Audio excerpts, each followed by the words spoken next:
प्रभात बच्चों, मैं माधुरी आज क्लास अष्टम में हिंदी पार्ट 1 शीर्षक सुख दुख को अपने स्तर से वर्णन करने आई हूँ। इसके रचयिता सुमित्रानंदन पंत हैं। उन्होंने मानव जीवन में यह संकेत करते हुए बतलाना चाहा है कि जीवन में अति सुख और अति दुख दोनों ही कष्टदायक होते हैं। जिस तरह अगर मानव को लंबे समय तक सुख की अनुभूति होती रहती है तो उसे अपने कमी को देखने का नज़रिया बदल जाता है।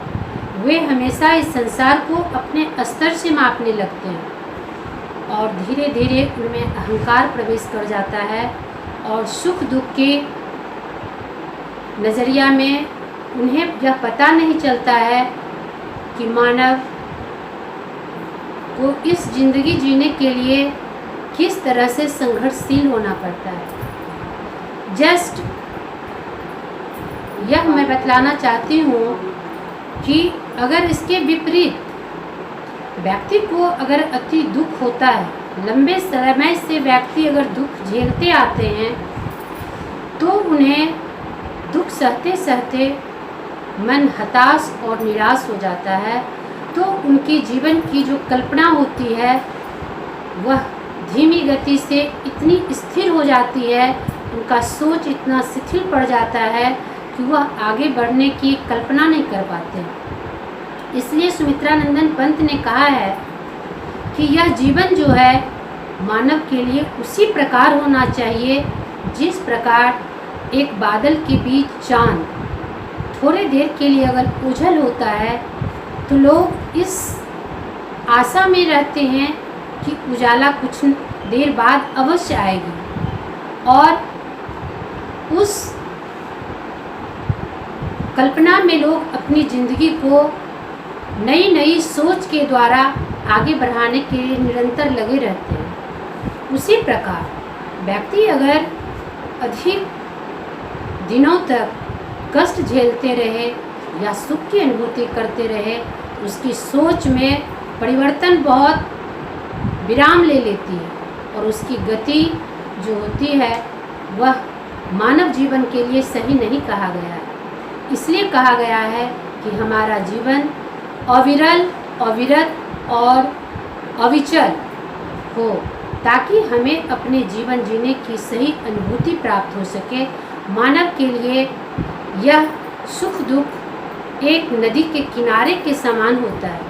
व्यक्ति दुख झेलते झेलते वह इस उम्मीद पे खड़ा रहता है कि मैं इस दुख झेलकर अवश्य सुख के किनारे को छू लूँगा और सुख जब उसे आता है तो वह दुख की कल्पना नहीं कर पाता है। उसी अहंकार में अपनी अनुभूति में खोया रहता है जो कि कतई सही नहीं है। अतः आज मैं आप लोगों को इतना ही कह रही हूँ कि व्यक्ति के जीवन में सामंजस्य होना अति आवश्यक है। इसलिए विवेकानंद ने कहा है सुख और दुख एक सिक्के के दो पहलू हैं। सुख जब मनुष्य के पास आता है तो वह दुख का मुकुट पहनकर आता है। पता नहीं वह कब अविचल हो जाए, अस्थिर हो जाए। सुख हमेशा टिकता नहीं है और दुख हमेशा रहता नहीं है। इसलिए रेमन तुम धैर्य धारण करो और अपने पथ को सच्चाई के मार्ग पर हमेशा अविचलित होकर के चलने का कोशिश करो। यह जीवन अग्रसर होगा।